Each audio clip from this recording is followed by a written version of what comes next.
यदि आप विज्ञान कथा में रुचि रखते हैं तो आपने शायद असिमोव, आर्थर सी क्लार्क के बारे में सुना होगा या डॉक्टर स्टोन और जैसे एनीमे देखे होंगे। लेकिन क्या आपने प्रोफेसर शंकु के बारे में सुना है? प्रोफेसर शंकु, जिन्हें महान सत्यजीत रे ने बनाया है, बंगाल के एक सन की प्रतिभाशाली व्यक्ति हैं, जो न केवल भारत का शर्लक होम्स का जवाब हैं, बल्कि वे कुछ हद तक शांत, चिंतनशील संस्करण हैं सेनाको इशिगामी और उनके साहसिक कार्य के। कहानी शोंकू का अनुसरण करती है, जो एक बहुज्ञानी आविष्कारक और वैज्ञानिक हैं, क्योंकि वह अपने अंतरिक्ष यात्रा और अंततः मंगल ग्रह तक की यात्रा का दस्तावेजीकरण करते हैं। डायरी प्रविष्टियों के माध्यम से बताई गई यह एक भविष्यवादी यात्रा पत्रिका पढ़ने जैसा है, जिसमें मुशीशी की भावना और डॉक्टर स्टोन की जिज्ञासा है। विज्ञान काल्पनिक है, लेकिन कभी भी असंगत नहीं। स्वर, क्लासिक दर, सुरुचिपूर्ण न्यूनतम और अजीब तरह से संभाव्य।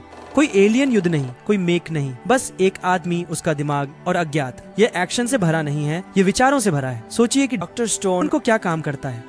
सेनको की विज्ञान के साथ सभ्यता को फिर से बनाने की प्रेरणा अब शोनन ऊर्जा को हटा दें और इसे रे की शांत चिंतनशील गद्दे में रखें। वही शोंकू है, वह विनम्र है, जिज्ञासु है, हमेशा प्रयोग करता रहता है। स्टेन्स गेट की तरह कहानी केवल विज्ञान का अन्वेषण नहीं करती, यह परिणामों, नैतिकता और प्रतिभा और लापरवाही के बीच की नाजुक रेखा से भी जूझती है। और जैसे ट्विन राइजेस या द ततामी गैलेक्सी, यह विज्ञान का उपयोग कुछ गहराई से मानवीय चीज को प्रतिबिंबित करने के लिए करता है। व्योमज्योतिर डायरी को अलग बनाता है, पुरानी दुनिया के आकर्षण का भविष्य की कल्पना के साथ मिश्रण। आपको वास्तविक वैज्ञानिक जिज्ञासा, खगोल विज्ञान, रोबोटिक्स, काल्पनिक जीव विज्ञान मिलेगा, जो एक विश्वसनीय दृष्टिकोण से समझाया गया है। आविष्कार आपको प्रभावित करने के लिए नहीं है, वे प्रश्न पूछने के लिए हैं। और शोंकू की आंखों से ब्रह्मांड सुंदरता और भय का एक अद्भुत मिश्रण बन जाता है। यह सिर्फ विज्ञान कथा नहीं है, यह रोमांच के रूप में छुपा हुआ दर्शन है।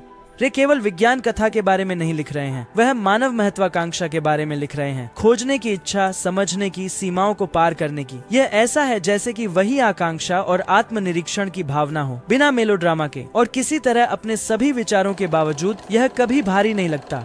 यही है रे का जादू। वह इसे एक साधारण पाठक के लिए भी सुलभ रखते हैं। अगर आप क्लासिक विज्ञान कथा पसंद करते हैं, अगर आप जूल्स वर्न, एच और जी वेल्स या यहाँ तक कि कार्ल सागन के प्रशंसक हैं, या अगर आप एक एनीमे प्रशंसक हैं जो डॉक्टर स्टोन, मुशीशी या डेनो कोएल, ये आपकी किताब है। व्योमज्योतिर डायरी शांत साइफाई है, गहराई से भरी हुई लेकिन भारी नहीं, स्मार्ट लेकिन घमंडी नहीं। ये बुद्धिमान आत्मविश्लेषी विज्ञान कथा में एक मास्टर क्लास है। एक बंगाली वैज्ञानिक अंतरिक्ष का अन्वेषण कर रहा है, जो वहाँ के आधे शो से अधिक वास्तविक लगता है। और सच में यह एक आधुनिक एनीमे शैली के अनुकूलन या यहाँ तक कि एक छोटी एनिमेटेड फिल्म के लायक है।